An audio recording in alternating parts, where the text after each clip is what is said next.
The Johnson Wax Program with Fibber McGee and Molly.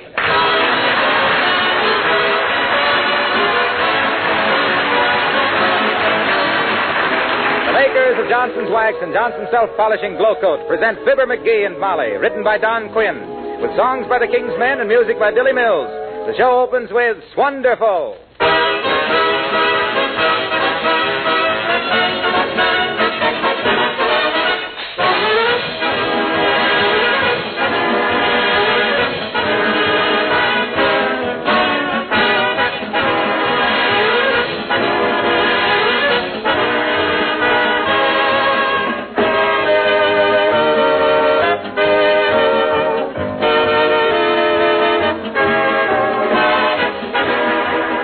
This year, we're probably going to have more gardens in this country than ever before. You'll soon see many of your neighbors working out in their yards, taking care of young carrots and cabbages and beets.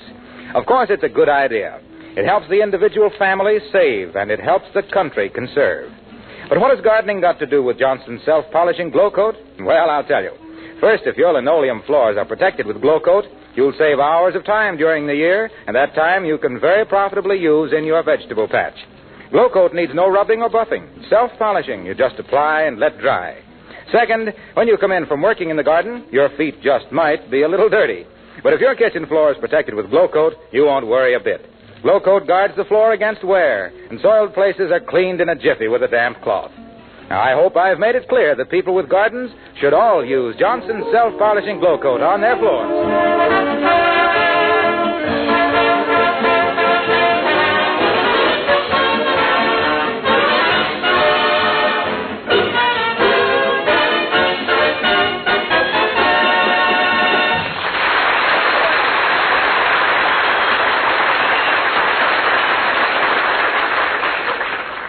Fibber McGee is writing a song. That's all, brother. Now meet Fibber McGee and Molly.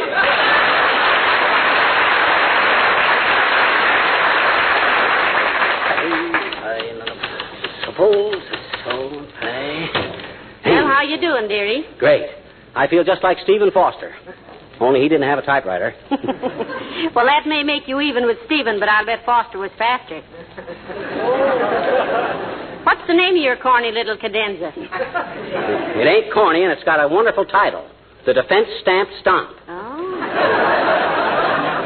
That ain't cooking with gas. I'll eat it raw. Not bad at all. Are you going to write the music, too? No, Billy Mills offered to do it, and I didn't want to hurt his feelings. Well, why don't you get somebody else to do the words, too, and save my feelings? Frankly, I'm kind of leery of your lyrics. Oh, don't worry. I got a wonderful start. Though I got to fix up the verse some more yet. Well, how does it go? Well, it ain't exactly right yet, but I'm on the track. So far, it goes something like this. There's a long, long trail a-winding. Wait a minute. Huh? Wait a minute. That's been used. It has? Sure. You mean somebody swiped this already? No. That's a song from the last war. You remember that? Say, it did sound kind of familiar at that. Sure. Oh, well, I'll throw it out. I got plenty of ideas. How about this? Wait a minute, McGee. Huh? On second thought, I don't like your title, The Defense Stamp Stomp. Why, that's the best part of it. Why, I know, but I read in the paper where they're going to start calling them war bonds. We're going to stop defending and start fighting. Oh, all right. So we changed the title to The War Stamp Stomp. Yeah. That gets that old fighting spirit into it. As it is, I think it's kind of offensive anyway. Well, yes. Yes, it is. Mm-hmm. In fact, I think it's one of the most offensive songs I ever heard. Gee, do you really? Yes, I do. Oh, thanks. You ain't just saying that because you admire me. No, I'm not. I really think it's a very offensive song. Of course, I may not be so hot at popular songs. I'd probably be better at serious stuff. Matter of fact, I've been mulling over in my mind a ballad called Ballad for Americans. It'd be great for somebody like Paul Robeson. Well, there is a song by that name, and Paul Robeson does sing it. Doggone it, that's always the way it is. Here I get these ideas, and just because I'm too busy to write them down at that particular minute, somebody always comes along. Hey, you better hide that song for a minute, McGee. Huh? This may be Gilbert and Sullivan. Who? Gilbert and Sullivan. I heard of Sullivan. He's an old-time prize fighter. But who's Gilbert? Well, he wrote the Mikado. He did? Why, the dirty traitor. Just wait till I get my... Now. Calm yourself, McGee. It's only Mayor Latrivia. Oh, come in, Latrivia. Hello, Mr. Mayor. Good day, Mr. McGee. Hello, McGee. Hi, City Father. What's all the bother? When I was over here for dinner the other evening, McGee, I lost my Phi Beta Kappa key. Did you find it by any chance? No, we didn't find any keys, Mr. Mayor. Did you lose your whole key ring or just the one key? Just my Phi Beta Kappa key, Mrs. McGee. Oh. It was pinned on my vest. Pinned on your vest? That's a heck of a way to carry a key, Latrivia. How do you carry your money? Tied into a corner of your hanky? Please, McGee, let's be sensible. A Phi Beta key is usually pinned on the vest. Well, what was it a key to, Mr. Mayor? It wasn't a key to anything, Mrs. McGee. It was the visible symbol of my membership in the honorary scholastic fraternity, Phi Beta Kappa. Oh, a key to the frat house. I didn't get it at first, Latrivia. I thought maybe... Apparently, McGee, you still don't get it. This key has no utilitarian purpose whatsoever. Well, then what good is it?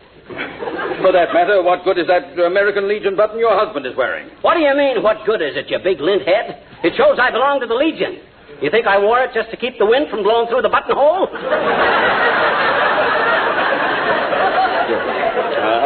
You see, the Legion button indicates your membership in the Legion. My Phi Beta Kappa key indicates my membership in Phi Beta Kappa. Is that plain enough, or shall I spell it for you? Understand, dearie? Sure. He means he can't get into the Phi Beta Capsule Clubhouse without using his key. They give all the members a key, and when they unlock the door... This key does not unlock any doors. Can't you get that fact through your Neanderthal noggin?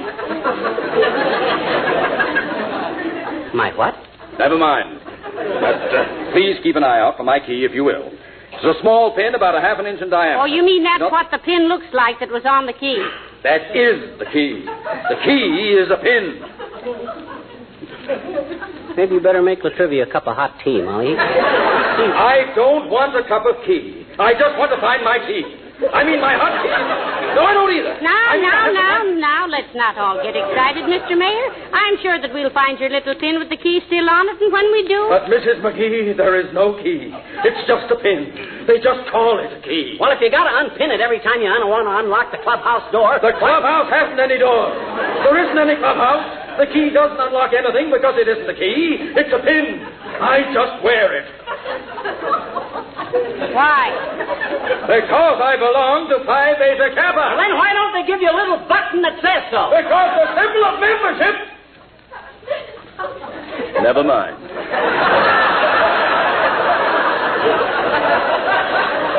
I'm going to turn in my resignation today.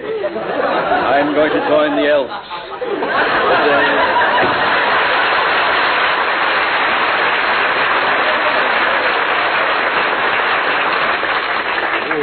Boy, is he dumb. You know, he wouldn't be if he'd spent more time studying in college instead of running around with those sorority fellas. Well, I got to get back to my song. Now, let me see. Look, McGee, I've got an idea. What? Mr. Wimple is a poet. Say, why don't you get him to help you with the words to your song? Oh, that's a great thought, Molly. Come on, let's go. I'll get Billy Mills to write the music and Wimple to write the words. Well, what'll you do? What'll I do? It's my title, ain't it? Come on, let's go. Over to Mills. Then we'll...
My, it's a lovely spring day, isn't it, dearie?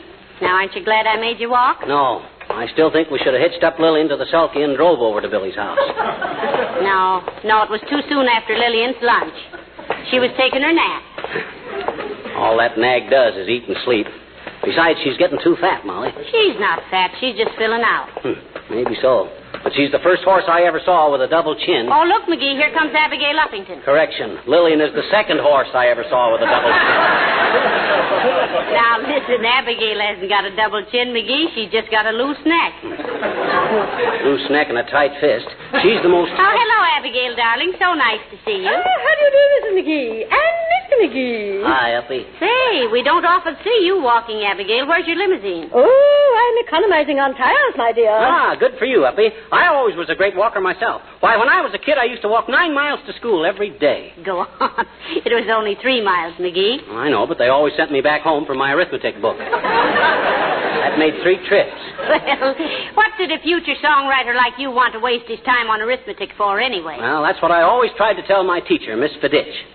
I says, Miss Fiditch, Writer. Oh, you dear boy. Don't tell me you've added songwriting to your other accomplishments. What other accomplishments? Name 3, Abigail. Okay, scoff if you wanna. Deride. But you'll change your mind when you hear my song played on every radio station in the country. And maybe even 1 or 2 in the city. McGee's writing a song called The War Stamp Stomp, Abigail. Oh, how splendid, and what a thrilling title. Yeah. Oh, I do hope it will be a success, Mr. McGee. Although... Although what? Well, I just can't help remembering what a disappointment my nephew had. He was a musician, too. What happened to him? Lose a button off his bolero? No, he wrote a little thing which even now is played on hundreds of radio stations every day. And the poor lad never collected $1. Oh, what kind of a song is it, Abigail? Well, the name of it is Bong, Bong, Bong. Bong, bong, bong. That's cute. How does the music go? Oh, it goes like this. A bong, a bong, a bong. Heavenly days, did your nephew write that? Oh, indeed he did. Oh, well, I must be getting along. So you've decided to walk and save your tires, eh, Uppy? Oh, yes. I walk all the way down to the Bon-Don department store nearly every day. Oh, and all the way back, too? Oh, no, that would be too much, I'm afraid. So my chauffeur meets me with a car and drives me home. Good luck, Mr. McGee. I just know you're destined to be another Rimsky-Korsakov. Goodbye.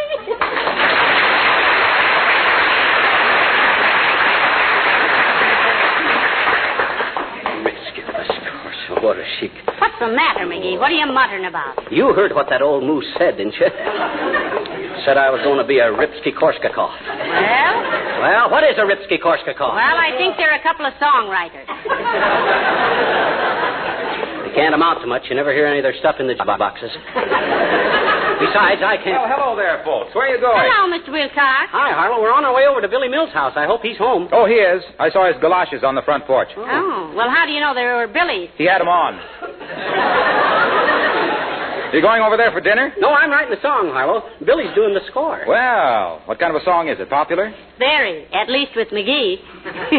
He calls it the War Stamp Stomp, Mr. Wilcox. Yeah, is that a title or ain't it, Harlow? Or maybe you aren't any judge. Sure, I'm a judge. I'm a composer myself, in a way. Oh, really, Mr. Wilcox? What songs have you written? Oh, nothing very famous, I guess, Molly. But I did one I rather liked. It goes, now is the time to protect and preserve the things you own and cut expenses to the bone. Cute lyrics. Johnson's wax on your floors, furniture, woodwork, windowsills, lampshades will not only preserve and protect, but beautify as well. It's swell. Cuts housework to a minimum and saves you time and work. I'd be a jerk if I didn't tell you to use Johnson's wax and take a rest. It's the best. And on your kitchen floor, use Johnson's self-polishing glow coat. Just make a note. It's so easy, looks so pleasy. Pour it out and spread it around. Let it dry, and I'll be bound your linoleum looks like new. What a view. Oh, boy. What a joy. Floy, floy. Moy, moy. Hoy, oh, here.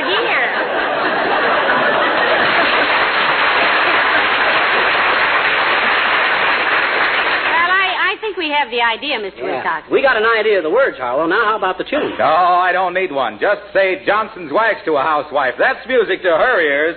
Good luck, pal.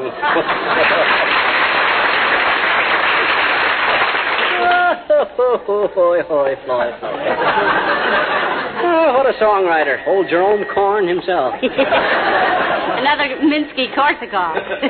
Say, isn't this Billy Mills' house, McGee? Huh? Oh, yeah. Oh, come on. He's home. Hi, Skimp. Hello, Mom. Come on in. Hi. Why, this is an unexpected pleasure. Well, I thought you knew we were coming. Well, I knew Fibber was coming. I didn't know you were, Mom. Makes it a pleasure. Park your hat, Pat. Let me take the sable, Mabel. Now, you're really jiving this afternoon, Billy. Yes, I'm sending, Skimp. How's everything? Just fine, Billy. How's my pal, Uncle Dennis? Oh, same as ever. He is, huh? Too bad. You know, we've been trying to give him some good advice, but he wouldn't take it. What advice, Mom? She told him he ought to give up the little brown jugs till we lick those little yellow mugs.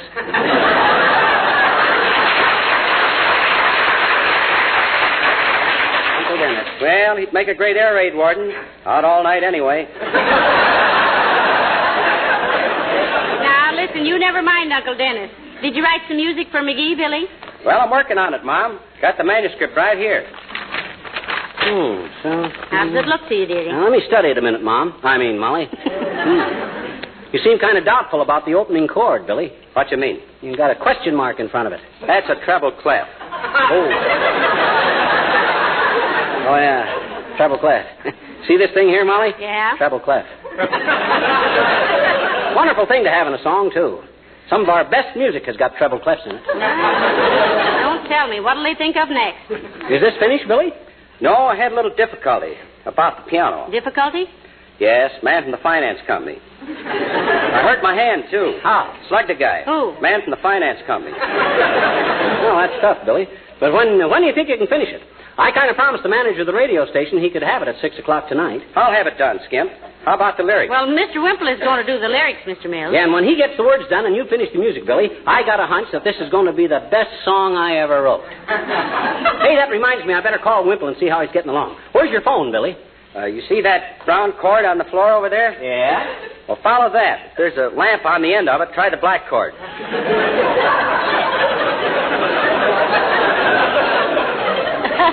Never mind tracing it down, McGee. Here's the phone right here. Let me take it. Thanks. Hello, operator. Give me Wistful Vista 72. Oh, is that you, Mert? No. How's every little thing, Mert? It is, eh? What's say, Mert? Your brother shot it out with the cops, eh? Oh, heavenly days, McGee. What happened? Mert's baby needed a bottle of milk in the middle of the night, and she called her brother at the creamery, and he shot it out with the cops. What say, Mert? Oh, you have? Oh, thanks. Hello, is this Wallace Wimple? Hey, what's the matter, Wimp? You got a cold? Your voice is deeper than usual. Huh? Huh? Oh, excuse me, Mrs. Wimple. May I speak to Wallace? Thanks. Wimple started the lyrics yet, Mom? Yes, McGee called him earlier today, and he said... Is that you, Wimple? This is McGee. Yeah, look, Billy Mills is nearly finished with the music. Suppose you get them words done and meet me at the radio station about 5:45.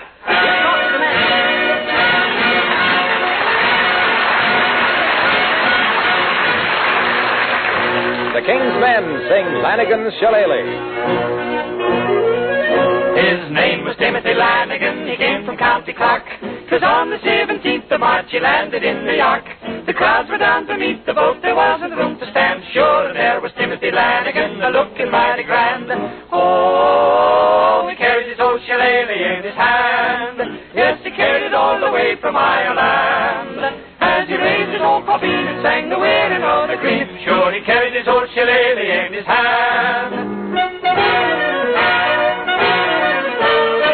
I've got a job to do, I'm on the trail now of the guy who threw the overalls in Mrs. Murphy's chow. And if I ever find him, there will be an awful row.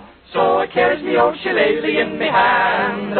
And all over the USA, the people all got out of his way, for he carried his old shillelagh in his hand.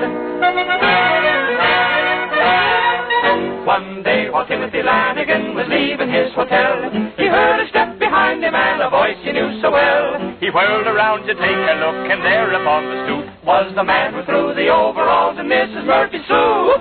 And he carried a big shillelagh in his hand. In his hand, yes, he carried a big shillelagh in his hand. In his hand, he was big and he was tall and he was looking for a brawl. And he carried a big shillelagh in his hand. They swung their old shillelaghs and they circled all about. Through the afternoon they baffled and they still were feeling stout. But when the moon began to rise, they knocked each other out. And they fell with their shillelaghs in their hand. Oh, they both woke up together and they called the fight a draw. Then Timothy discovered he'd been fighting with his paw. Said Lanigan the senior, I'll confess it to you now, I'm the mink who threw the overalls and Mrs. Murphy's chow. So, they carried their old shillelaghs in their hand. And the last we heard they're back in Ireland. And they're looking for a brawl any time or place at all. For they carry their old shillelaghs in their hand.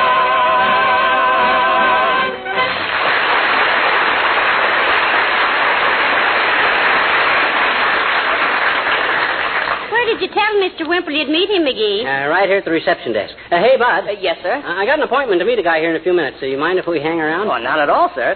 Would you care to see a broadcast while you wait? Oh, my, it might be fun, McGee. What's on now, sir? Well, in 5 minutes we have Uncle Bunny and his CP Time tales. And then at 6:30, a news broadcast by Herman Sherman, the commentator who sees all, knows all, and guesses very badly. And then at 6:45... Skip the schedule, Bud. Skip the schedule. Thanks anyway, but I don't think we got time. Oh, here he comes. Hey, Wimp. Here we are. Hello, Mr. Wimple. Hello, folks. How'd you get along with my song, Wimp? Oh, quite well, Mr. McGee, considering. Considering what, Mr. Wimple? Well, I had to stop every now and then and help Sweetie Face. Oh.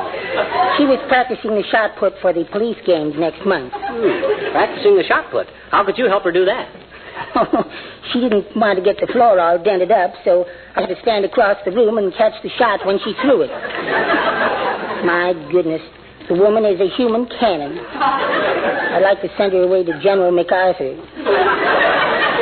Or somebody. Well, did you get the song done, Mr. Wimple? Yes, I did, Mrs. McGee. When I got started on the lyrics, Sweetie Face thought I was a regular Cole Porter. She did, eh? I guess so. Anyway, she kept me running down to the cellar for more coal for the fireplace. Let's hear your words for the song, Mr. Wimple. All righty. The war stamp stamp. Boy, what a title. Here's the chorus. Dig down deep into your rampers. Lay it on the line, you stampers. For the right, for right is might. Get into it. Don't be tight. And stamp, stamp. The war stamp stamp.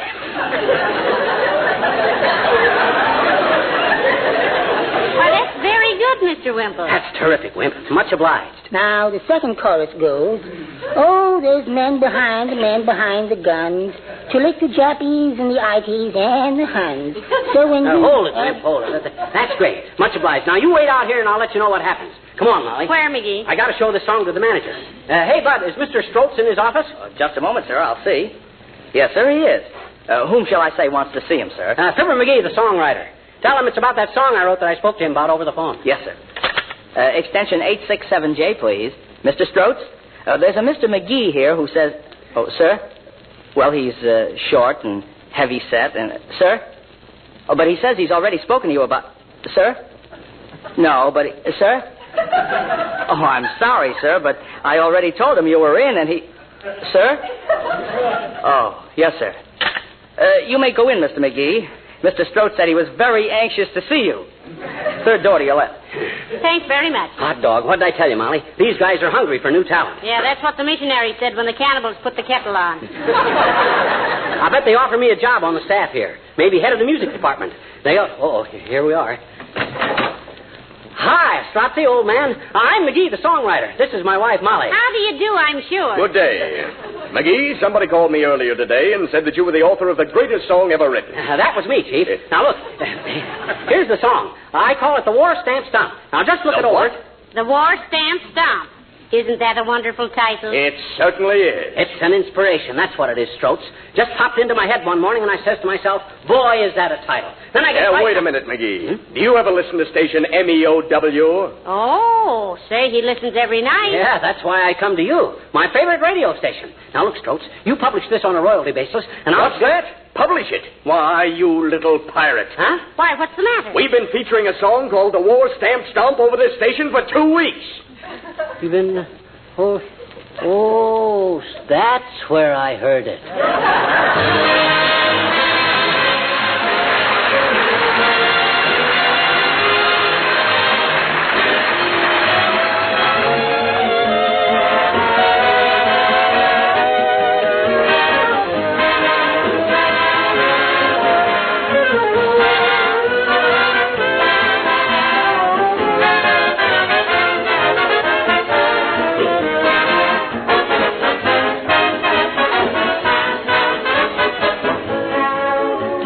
every home has a few things finished with chromium.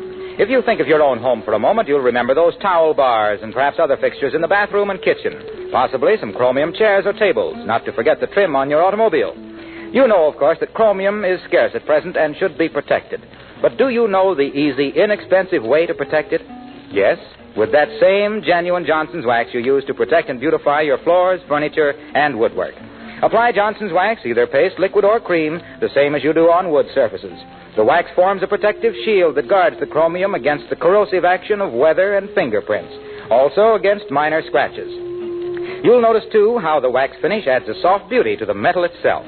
Now, before another day passes, protect all chromium surfaces in your home with genuine Johnson's wax.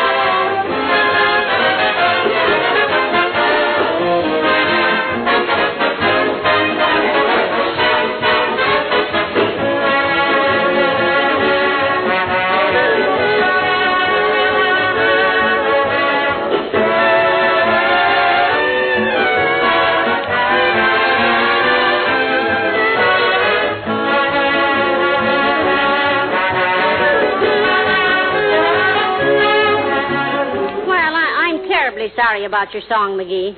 I really thought you had something there. Yeah, me too. I still think my song was better than the one they've been playing.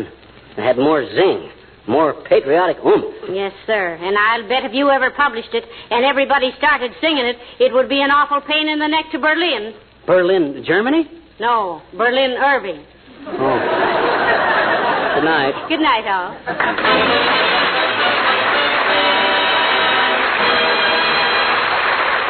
This is Harlow Wilcox, speaking for the makers of Johnson's Wax Finishes for Home and Industry, inviting you to be with us again next Tuesday night. Good night.